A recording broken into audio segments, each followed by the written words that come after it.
Finally, this hour, tomorrow, of course, is Veterans Day, a time to recognize those who have served in the armed forces.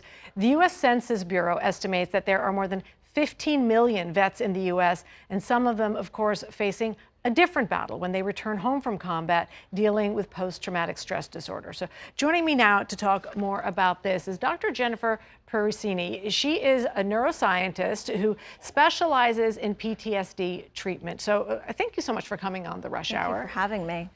Talk a little bit about what your work has taught you about PTSD, specifically with veterans, and how you're able to approach it in a different way because of what you've learned scientifically. Sure, yeah. Well, I'm a neuroscientist by training, so I really focused on studying the underlying mechanisms of PTSD in the brain.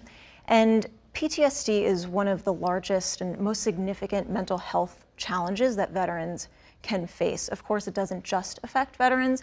It can affect civilians through accidents, abuse, natural disasters, but veterans have a very unique challenge just due to the nature of their service and that combat experience. And I imagine that it manifests itself in different ways among veterans, that there's not one specific thing to look for.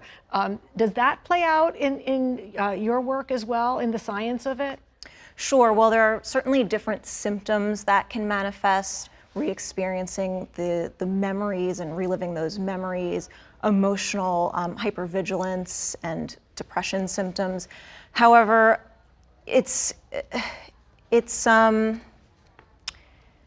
really a manifestation of what's going on in the brain, right? So it's not just psychological anymore. It's really biological underpinnings that we're looking at. So those defense mechanisms in the brain, those ones that are important for survival, and those fear circuits are really in overdrive, and they're just stuck in the on position. So that's what we're trying to target. Yeah, and so knowing that, are you closer to treatments as you're able to home in on what's happening in the brain? Yes, so that's exactly what we're working on with Neurovation Labs. That is my company. And so what we're doing is developing a precision medication for PTSD that directly targets those fear circuits in overdrive, right, for a more effective treatment than what's currently available.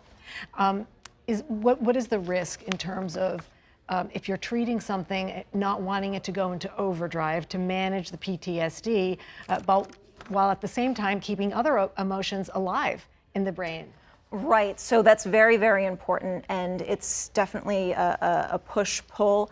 What we're targeting is a very specific protein that is involved in activity, just to dampen down signals really in that fear center and not necessarily in other regions of the brain. So that should really limit those types of side effects. And are you having success with that, or what phase is that? Yeah, we're still early. We're still in the research phases, R&D and preclinical, but the work is looking really great. Of course, we're pushing toward clinical trials as fast as we can. And just on this eve of Veterans Day, you know, so many people have vets in their family, know people who have served, who may be suffering in different ways. Do you have any message to veterans?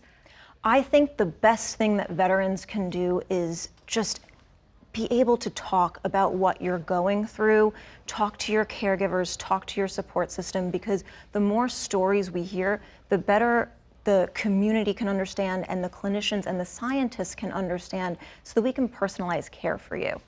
Such a good information. Really appreciate your coming on, Dr. Jennifer Perusini. Thank you. Thank you. Thank you for watching our YouTube channel. Let Spectrum News be your resource for balanced, in-depth political coverage, and click the subscribe button right here. You can also download our app or watch us on TV to learn more about the candidates, where they stand on the issues, and more. We'll see you then.